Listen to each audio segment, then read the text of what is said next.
성도 여러분, 예수 동행 속해 잘 모이고 계십니까? 우리 교우 여러분 중에 여전히 예수 동행 일기를 쓰는 일이 힘들다고 하시는 교우들이 있으신 것 같습니다. 저는 그 일이 아주 자연스러운 일이라고 생각합니다. 우리가 보이지 않는 예수님과 일기를 쓰면서 계속 그 친밀함을 길러가는 일은 절대로 자연스러운 일은 아닙니다. 저절로 되는 일이 아니란 뜻이죠. 그러나 주님께서 우리를 그 일을 인하여 강권하여 우리를 이끌어 가신다고 저는 확신합니다. 저는 많은 교우들이 가지는 질문이 한 5가지 있다고 들었습니다. 그 질문에 대해서 간단하게 담임 목사로서 교우 여러분들에게 어떤 대답을 제시해 드리고 싶은 생각이 있습니다. 첫 번째 질문은 도대체 일기를 쓰려고 할 때 어떤 내용을 써야 하는가 하는 것에 대한 질문이 있습니다. 저는 제가 동행일기를 쓸 때 예수님께 기도문을 쓴다는 마음으로 일기를 씁니다. 하루를 마무리하고 오늘 하루에 하나님의 은혜를 주셨던 주님께 기도를 하는 마음으로 쓰는 거죠. 아침에 눈을 떴을 때 그때 제가 주님을 의식했는지 못했는지, 그리고 하루 중에 있었던 여러 일들을 통해서 그때도 주님을 바라보고 내가 살았는지 아닌지 여부를 주님께 기도문으로 고백하고, 그런 중에 주님이 제게 주신 은혜라고 생각되는 것들을 감사하고, 또 하나님 앞에 바로 살지 못했던 것들을 또 회개하고 고백하는 시간을 갖습니다. 예수동의 일기는 구체적으로 어떤 내용을 써야 한다는 것은 없습니다. 여러분이 그 점에 대해서 나름대로 아마 일기 쓰는 방법이나 내용을 만들어 가실 수 있다고 저는 확신합니다. 꾸준히 쓰시는 것이 열쇠죠. 두 번째 질문은 예수동의 일기를 쓰고는 있는데 솔직히 어떤 변화가 있는지에 대해서는 잘 모르시겠다고 하시는 분들이 있으십니다.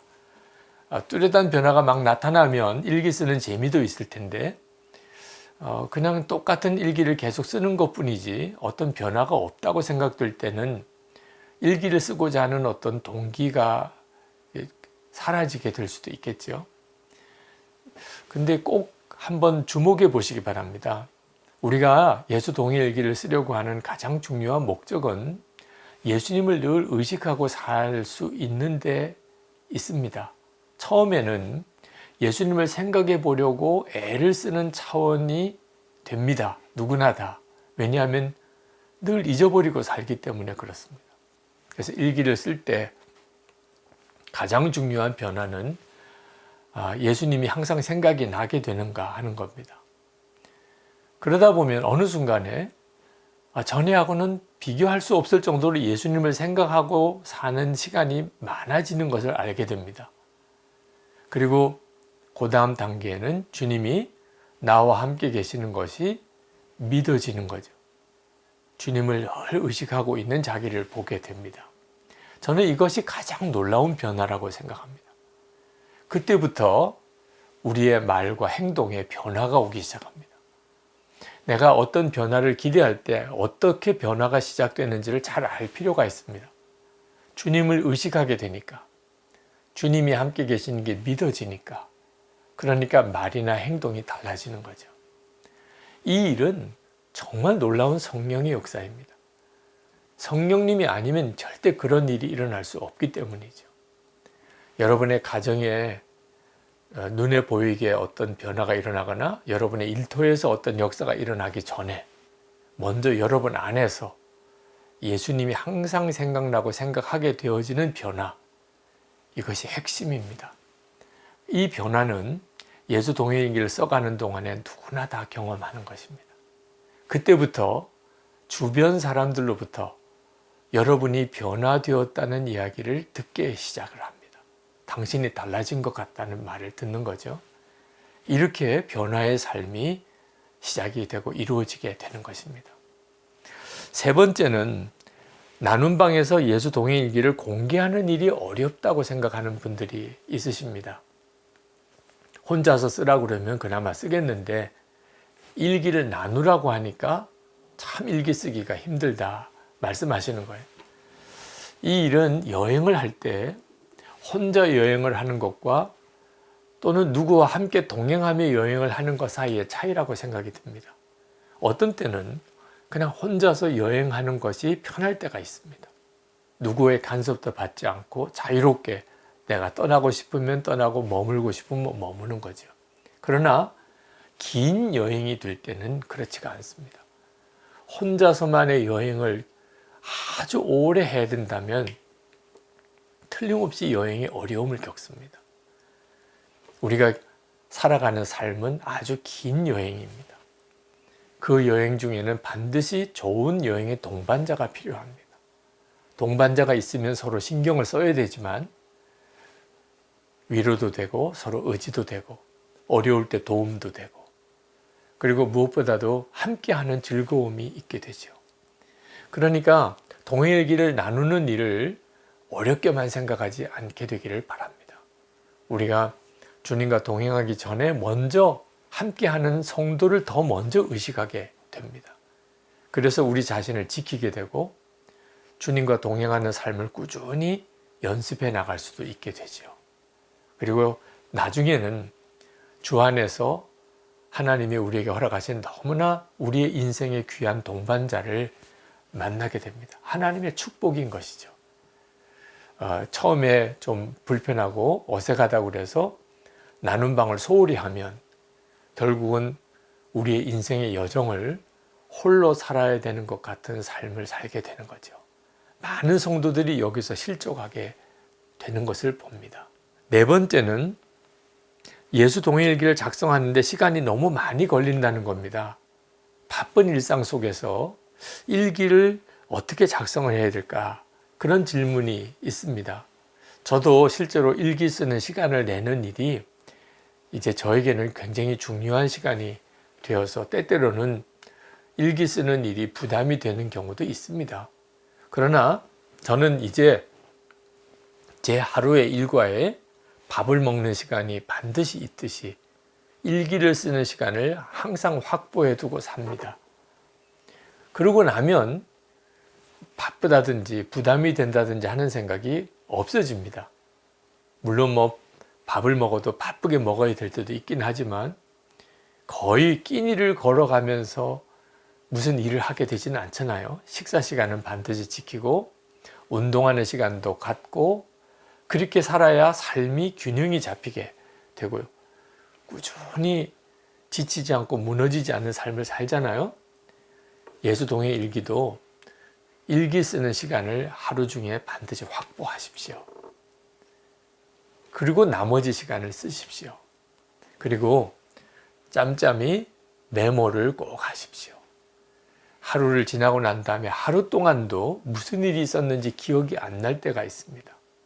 그래서 항상 메모하는 기능을 휴대폰에도 있지 않습니까? 그래서 누구를 만났다, 오늘 무슨 일이 있었다, 그런 걸 메모를 해두면 나중에 돌아보면 그때그때 일이 다 생각이 납니다. 그래서 오늘 하루 주님과 동행하는 삶을 점검해보는 일기를 주님께 기도하는 기도문 형태로 작성할 수 있게 되는 거죠.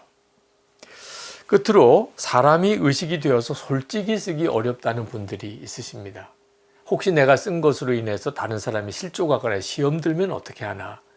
그것 때문에 일기 쓰는 일이 어렵다는 분들이 계십니다. 미주알 고주알 있었던 일, 누구와 대화했던 내용 다 기록하는 것이 예수동의 일기가 아니라는 것을 다시 한번 말씀드리려고 합니다. 주님과 관계를 점검하는 일기지 내 하루에 됐던 일, 내가 했던 일들을 다 기록하는 것 아닙니다. 그때 내가 주님을 의식했는지, 주님을 생각했는지를 기록하는 거죠. 그러므로 다른 사람에게 시험이 되거나 실족이 될 만한 일이 있었다면 구체적으로 쓰실 이유는 없습니다. 오늘 아주 힘든 일이 있었다. 오늘 또 나에게 어떤 유혹이 있었다. 또 시험이 왔다. 이렇게 표현해도 됩니다. 주님은 알고 계시고 여러분도 아는 거니까요. 그때 내가 주님을 의식했는지 안 했는지를 쓰면 되죠.